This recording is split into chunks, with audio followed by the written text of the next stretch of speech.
नमस्कार, हिमाचल समाचार में आपका स्वागत है। आज के मुख्य समाचार। हिमाचल प्रदेश मंत्रिमंडल के निर्णय। मुख्यमंत्री ने कहा, सरकारी स्वास्थ्य संस्थानों में गुणवत्ता युक्त दवाएं होगी उपलब्ध। दवा निर्माताओं से खरीदी जाएंगी गुणवत्ता युक्त दवाइयां। मुख्यमंत्री ने की डॉक्टर्स अवार्ड 2025 समारोह की अध्यक्षता। सेवा और समर्पण के लिए डॉक्टरों व स्वास्थ्य संस्थानों को किया सम्मानित। और अब समाचार विस्तार से। मुख्यमंत्री ठाकुर सुखविंदर सिंह सुक्खू की अध्यक्षता में आज शिमला में आयोजित प्रदेश मंत्रिमंडल की बैठक में डॉक्टर राधाकृष्णन राजकीय चिकित्सा महाविद्यालय हमीरपुर में अत्याधुनिक कैंसर केयर सेंटर स्थापित करने का निर्णय लिया गया। मंत्रिमंडल ने इस सेंटर में 11 नए विभागों की स्थापना तथा विभिन्न श्रेणियों के आवश्यक पदों को सृजित कर भरने को भी मंजूरी प्रदान की। बैठक में सामाजिक सुरक्षा पेंशन एवं भत्ता नियम 2010 में संशोधन करने का निर्णय लिया गया ताकि लाभार्थियों को सामाजिक सुरक्षा पेंशन का समयबद्ध वितरण सुनिश्चित किया जा सके। मंत्रिमंडल ने राज्य में उपलब्ध जियोथर्मल ऊर्जा संसाधनों की खोज एवं इनके दोहन को प्रोत्साहित करने के लिए राष्ट्रीय भूतापीय ऊर्जा नीति को अपनाने की स्वीकृति प्रदान की। इस नीति के क्रियान्वयन के लिए ऊर्जा निदेशालय को नोडल एजेंसी अनुमोदित किया गया तथा स्वर्ण जयंती ऊर्जा नीति 2021 में भूतापीय ऊर्जा से संबंधित दिशा निर्देश शामिल करने के लिए संशोधनों को भी मंजूरी दी गई। अनाथों एवं विधवाओं के लिए कल्याणकारी योजनाओं को सुदृढ़ करने के उद्देश्य से प्रदेश मंत्रिमंडल ने राज्य में पेट्रोल और हाई स्पीड डीजल के पॉइंट ऑफ फर्स्ट सेल पर ऑर्फन एंड विडो सेस लगाने के लिए अध्यादेश लाने की स्वीकृति दी। ये सेस उपभोक्ताओं पर अतिरिक्त बोझ डाले बिना इन कल्याणकारी योजनाओं के प्रभावी क्रियान्वयन के लिए पर्याप्त वित्तीय संसाधन सुनिश्चित करेगा। बैठक में 25 मेगावाट तक की 4 जल विद्युत परियोजनाओं, 6 मेगावाट क्षमता की खोली 2, 24 मेगावाट मलाना 3, 21.9 मेगावाट मनालसू तथा 18 मेगावाट क्षमता की धनछो जल विद्युत परियोजनाओं की निविदा प्रक्रिया पूर्ण होने के उपरांत सफल बोलीकर्ताओं को आवंटित करने को मंजूरी दी गई। मंत्रिमंडल ने कांगड़ा जिला में धर्मशाला के समीप 7 करोड़ 41 लाख रुपए की अनुमानित लागत की 4.3 किलोमीटर लंबी नड्डी जिपलाइन परियोजना के निर्माण को स्वीकृति प्रदान की। ये एशिया की सबसे लंबी जिपलाइन होगी और क्षेत्र में आने वाले पर्यटकों के लिए आकर्षण का प्रमुख केंद्र बनेगी। मंत्रिमंडल ने सीनियर रेजिडेंट डॉक्टर नीति में संशोधन को मंजूरी प्रदान की। इसके अंतर्गत 66.66% कोटा इन सर्विस जीडीयू और एमओ के लिए तथा 33.33% सीटें डायरेक्ट अभ्यर्थियों के लिए निर्धारित की गई हैं। पात्र अभ्यर्थियों की अनुपलब्धता की स्थिति में सीटों का आपसी विनिमय किया जा सकेगा। मंत्रिमंडल ने राज्य कर एवं आबकारी विभाग में सहायक आयुक्त के 11 पद भरने को स्वीकृति प्रदान की। मंत्रिमंडल ने शिमला जिला के हीरानगर स्थित मानसिक रूप से दिव्यांग बच्चों के आवासीय संस्थान में विभिन्न श्रेणियों के 11 पदों को जॉब ट्रेनी के रूप में भरने का निर्णय लिया है। बैठक में राजस्व विभाग के आपदा प्रबंधन प्रकोष्ठ में विभिन्न श्रेणियों के 11 पद सृजित कर भरने को भी मंजूरी दी गई। राजस्व विभाग में तहसीलदार के 6 पद भरने का भी निर्णय लिया गया। इसके अतिरिक्त लंबित मामलों के शीघ्र निपटारे के लिए सेवानिवृत्त राजस्व अधिकारियों को निश्चित मानदेय पर पुनर्नियुक्ति करने का भी निर्णय लिया गया। मंत्रिमंडल ने लोक निर्माण विभाग में जूनियर इंजीनियर बागवानी के 4 पद जॉब ट्रेनी के रूप में भरने का निर्णय लिया। बैठक में हमीरपुर जिला के भरेड़ी में वॉलीबॉल खेल छात्रावास के लिए विभिन्न श्रेणियों के 4 पदों को सृजित कर भरने को भी मंजूरी दी गई। मंत्रिमंडल ने सहायक स्टाफ नर्स पद से संबंधित नीति के प्रावधानों में संशोधन को स्वीकृति दी। संशोधित प्रावधानों के अंतर्गत आयु सीमा 18 वर्ष से 45 वर्ष निर्धारित की गई है, जबकि एससी व एसटी एवं अन्य पात्र श्रेणियों के उम्मीदवारों को आयु सीमा में 5 वर्ष की अतिरिक्त छूट प्रदान की जाएगी। इसे पूर्व आयु सीमा 21 वर्ष से 32 वर्ष निर्धारित की गई थी। मंत्रिमंडल ने स्वास्थ्य अवसंरचना को सुदृढ़ करने के उद्देश्य से एम्स अस्पताल बिलासपुर परिसर में 8 अतिरिक्त ब्लॉकों के निर्माण की अनुमति दी। राज्य में सतत औद्योगिक विकास, रोजगार सृजन, ईज ऑफ डूइंग बिजनेस को बढ़ावा देने तथा निवेश आकर्षित करने के लिए हिमाचल प्रदेश औद्योगिक निवेश नीति 2019 को 31 मार्च 2026 तक बढ़ाने का निर्णय लिया गया। मंत्रिमंडल ने शिमला जिला के ढली स्थित दिव्यांग बच्चों के संस्थान को सैद्धांतिक रूप से प्रदेश सरकार के अधीन लेने का निर्णय लिया है। बैठक में मंत्रिमंडल ने राज्य में क्रच वर्करों एवं क्रच हेल्परों की भर्ती के लिए मानक संचालन प्रक्रिया सह दिशा निर्देशों को भी मंजूरी दी गई। मंत्रिमंडल ने न्यूट्रिशनल प्रोफाइलिंग तथा खाद्य परीक्षण प्रणाली को सुदृढ़ करने के उद्देश्य से 4 नई प्रयोगशालाएं स्थापित करने का निर्णय लिया है। ये प्रयोगशालाएं कांगड़ा, मंडी, शिमला और सोलन के बद्दी में स्थापित की जाएंगी।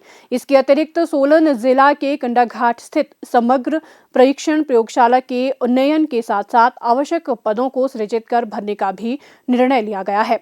मंत्रिमंडल ने एलायंस एयर एविएशन लिमिटेड को दिल्ली शिमला दिल्ली तथा शिमला धर्मशाला शिमला मार्गों पर पूरे सप्ताह 46 सीटर विमान संचालन की अनुमति दी। मंत्रिमंडल ने शिमला में नए आइस स्केटिंग रिंक के निर्माण को भी स्वीकृति प्रदान की। बैठक में राजस्व अधिकारियों के कार्य संचालन तथा ग्राम अधिकारियों की नियुक्ति, कर्तव्य, वेतन भत्ते एवं दंड से संबंधित प्रावधानों को विनियमित करने के लिए मंत्रिमंडल ने हिमाचल भूमि राजस्व नियम 2025 को मंजूरी प्रदान की।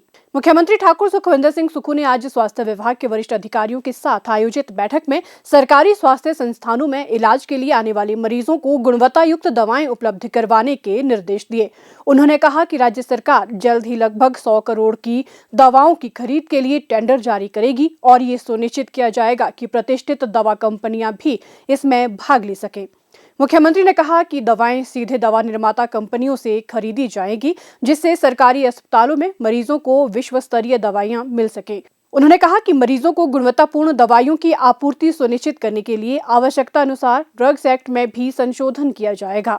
उन्होंने कहा कि वर्तमान राज्य सरकार ने स्वास्थ्य क्षेत्र में सुधार के दृष्टिगत अनेक कदम उठाए हैं। अच्छी स्वास्थ्य सेवाओं के लिए गुणवत्ता युक्त दवाइयां बहुत जरूरी है। लोगों को प्रदेश में ही विश्व स्तरीय स्वास्थ्य सेवाएं उपलब्ध करवाने की दिशा में कार्य किए जा रहे हैं। मुख्यमंत्री ने खाद्य एवं नागरिक आपूर्ति निगम को भी निर्देश दिए कि जन औषधि और अन्य दवा दुकानों के लिए दवाइयां अधिकृत डीलरों के बजाय सीधे दवा कंपनियों से खरीदी जाएं। राज्य सरकार के पास धन की कोई कमी नहीं है, लेकिन जनता का पैसा केवल जनहित के लिए ही खर्च किया जाना चाहिए। मुख्यमंत्री ठाकुर सुखविंदर सिंह सुक्खू ने रविवार देर रात पीटरहॉफ में प्रतिष्ठित दैनिक समाचार पत्र द्वारा आयोजित डॉक्टर्स अवार्ड 2025 समारोह की अध्यक्षता की। इस अवसर पर मुख्यमंत्री ने कहा कि वर्तमान में समाचार पत्र लोगों को सूचनाएं उपलब्ध करवाने के साथ साथ जीवन में बेहतर प्रदर्शन करने और आगे बढ़ने के लिए बेहतर मंच प्रदान कर रहे हैं। ये समाचार पत्र महिलाओं और युवाओं को विभिन्न प्रेरणादायक कार्यक्रमों के माध्यम से मंच प्रदान कर रहा है और डॉक्टर्स अवार्ड 2025 भी ऐसा ही एक मंच है। इस अवसर पर मुख्यमंत्री ने उत्कृष्ट सेवाएं प्रदान करने वाले चिकित्सकों एवं स्वास्थ्य संस्थानों को सम्मानित किया। पुरस्कार विजेताओं को बधाई देते हुए मुख्यमंत्री ने कहा कि राज्य सरकार स्वास्थ्य क्षेत्र को विशेष प्राथमिकता दे रही है और पिछले 3 वर्षों में इसे सुदृढ़ करने के लिए कई पहल की गई हैं। उन्होंने कहा कि वर्तमान सरकार ने व्यवस्था परिवर्तन की राह पर चलते हुए पिछले 3 वर्षों में स्वास्थ्य क्षेत्र में सुधार के दृष्टिगत अनेक कदम उठाए हैं। जब 40% ऑक्यूपेंसी के हिसाब से अगर मेडिकल कॉलेज चलेंगे तो उन मेडिकल कॉलेज की व्यवस्था का क्या हाल? डॉक्टर स्ट्रेस में रहेगा, अंडर प्रेशर होकर काम करेगा, इरिटेशंस होगी।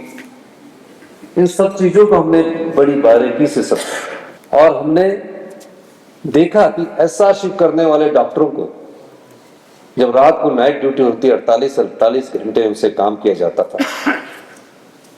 जो doctor professor, assistant professor, associate professor बन गए, वो जानते हैं कि उन्होंने अपने जीवन काल में कितनी मेहनत की हो।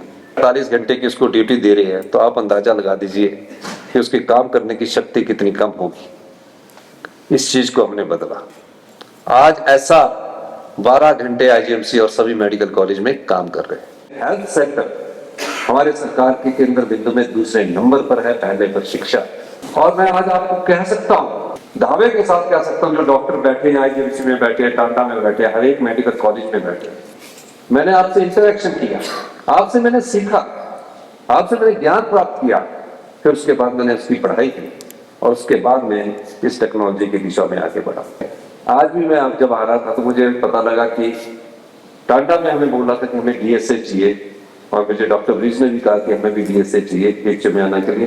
आज ही मैं उसके ऊपर 20 करोड़ रुपए सैंक्शन करके आ रहा हूँ। तक करने सभी मेडिकल कॉलेज में अगले साल से पीजी की क्लासेस शुरू कर दी जाएगी। और मैं ये भी कहना चाह रहा हूं आपको 23 साल से आईजीएमसी में, टांडा में जो आपके नर्सेस थे उनके 50-50 सीट्स थी, हमने उसको इंक्रीज करके 100 किया। जो 18 सीटें रेडियोग्राफर की थी, ओटी की थी, एनेस्थीसिया की थी, उसको भी बढ़ा के हमने 50 कर दिया।